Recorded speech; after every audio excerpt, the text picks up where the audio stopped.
Good morning, Fort McMurray, Wood Buffalo, and the rest of the world. You've tuned in to the Mac City Morning Show. I am your host, Elliot Pierre. We're going to start today's episode off the same way we start every episode off, with a moment of gratitude. I know you can be doing a million other things with your time, and the fact that you spend it with us truly does mean the world to me, so thank you. On that note, Jason, hit him with the intro.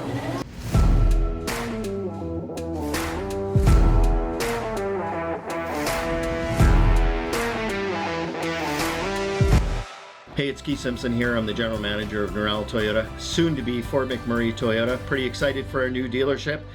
We're here to take care of you. Come on down and be part of our family. And we are back. Big shout out to our title sponsor, Norel Toyota. Really do appreciate your ongoing support. As everybody at home knows, I do not introduce my guests because they can do a better job of that than myself. So, sir, can you please tell everybody at home who you are and what you're about? So, my name is Jason Bale, and I'm running for City Council in Edmonton for Ward Garigio. Oh, cool. Yeah. All right, so let's talk about, I ask all politicians this question. Sure. Why would you do such a silly thing?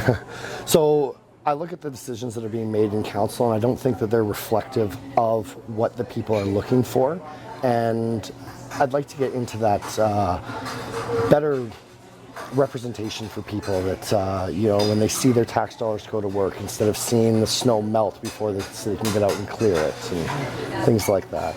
Okay, very interesting. So, where did your love of politics start? Like, you don't just, I'm going to run. There's got to be a few steps before that, so let's hear a little bit about that. So, I actually used to work for the previous city councillor for Ward 11, Mike Nickel. I was his research assistant for 4 years, and so, I've seen how the sausage is made, and I think we can do better. Yeah.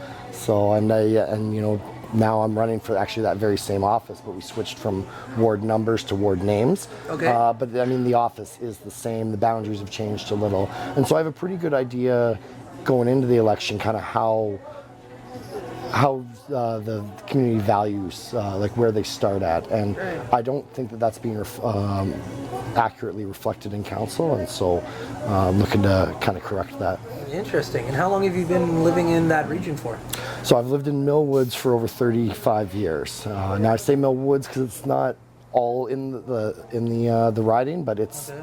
I mean, Millwoods is Millwoods. It's effectively one community. All right. And how are you liking that? You've seen change. Like I'm from Fort McMurray, but Fort McMurray, Edmonton is basically like my backyard, and I went to school here too. So I've spent a lot of time in Edmonton, and the growth here is like unreal. But in Millwoods in particular, let me hear your perspective of 30 years in that one spot.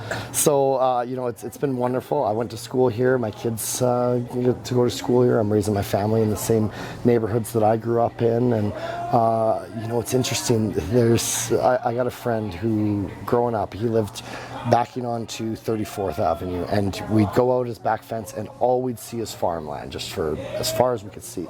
Now, it's developed so far that...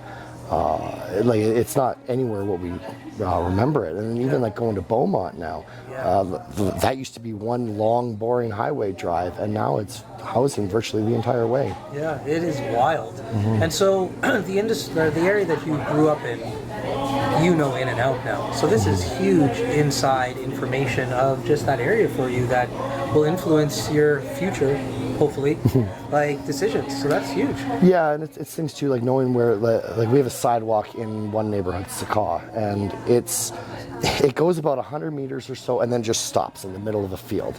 And I don't know why it's not completed. When I worked in the office previously, it was one of the things that we flagged for this council to pass. Yeah. It's only $100,000 by the city's numbers, so I don't understand out of an $11 billion budget why we couldn't find $100,000 for it. So that's one of the things on my radar is one of those kind of minutia issues. Yeah, but like you live in the area, you see, hey, this is silly. Mm-hmm. Let me correct this. Yeah, absolutely. Yeah, that's cool.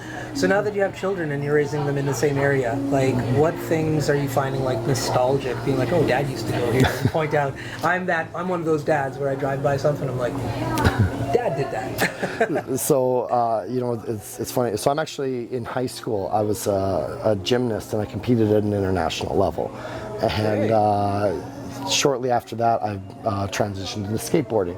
And so I got a lot of little skate spots from the neighborhood, where I could say to my kids, hey, once upon a time, Dad did a kickflip nose slide on that ledge, and things like that. So yeah, there's that bit of nostalgia. There's seeing businesses that aren't there anymore, like Blockbuster, Rogers Video in particular, and trying to explain that to my children. And, Yeah. Mom and Dad used to go there. We'd go to see get one movie, came with not that movie. It was never in stock. Yeah. So, Where did you, what's your local skate shop that you used to? the Plush Sports was our primary. Right on Far the Side, Ave, right? yeah, Far Side was the other one. Yeah. We just had one of the owners from Farside, and 2 people worked at Farside. Okay. We interviewed here today. Oh, nice. Funny enough. So we've been talking snowboard, skate culture all day. Yeah. I'm more of a snowboarder, so we've been leaving it hard on that. It sounds like you're a skater then.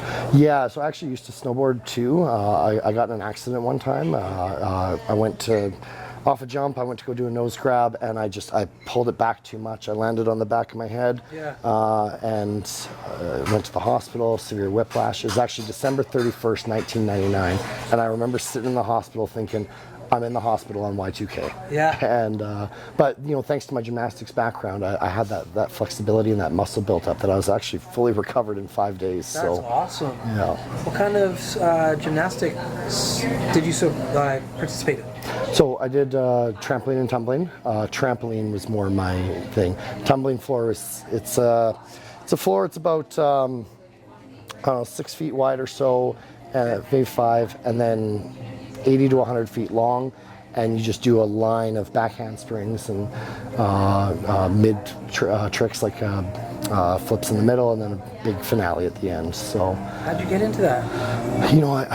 It's funny actually. In the riding, there's a community called Leafield, and it's Lee Ridge and Richfield communities that make the one community league. And there at the community league, they had a gymnastics venue, and they still have it today actually. Okay. And so I was actually there yesterday and just kind of reminiscing, and but that's where it all started. I tried it when I was younger and enjoyed it, and then just continued on with it. That's so cool. It's like when you know what's in your community, then you can actually utilize those resources. So obviously as a kid, that resource is there for you.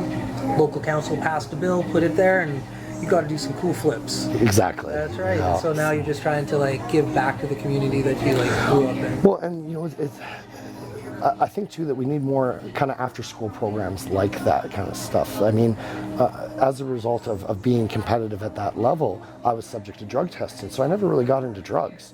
Right, and so that's the kind of thing that kind of kept me out of trouble, and it's having that ability to have something productive to do, and providing that opportunity for others. That's I just love to be able to see. Yeah, very cool. Yeah. Now, there's a component that I think most people look at politics and it's a big fancy thing, but then you kind of alluded to it earlier, like behind the scenes, especially working on things and trying to get policies passed.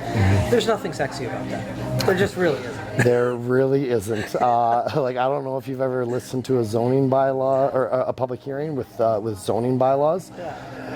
It's boring. It's important, but it is incredibly boring. Yeah. It is, talking about massing and site coverage and things like that. It's not for the average person. No, it's not. And so I'm going to loop back, because my hat goes off to anybody who wants to be in the position that you're running for. It's a lot of work. It's really boring.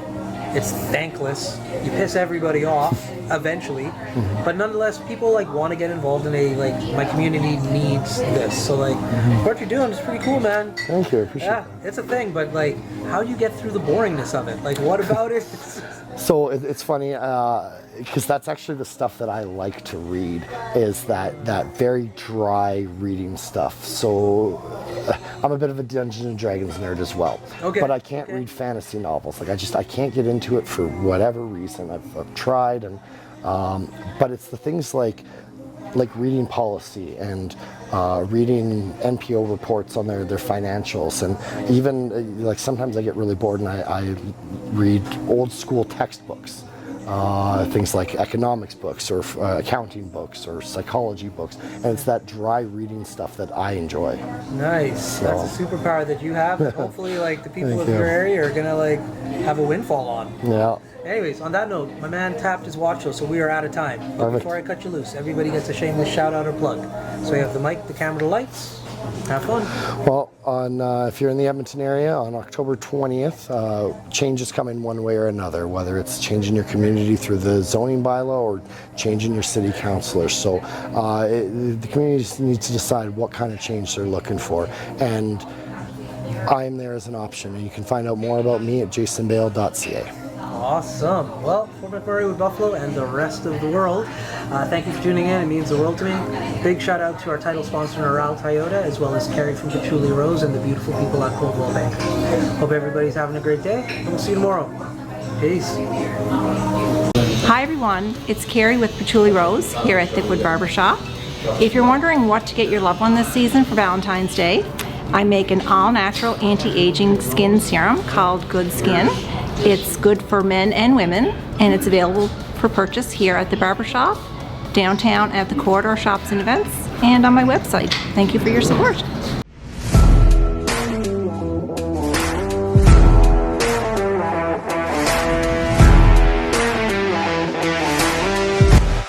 It's so ballistic!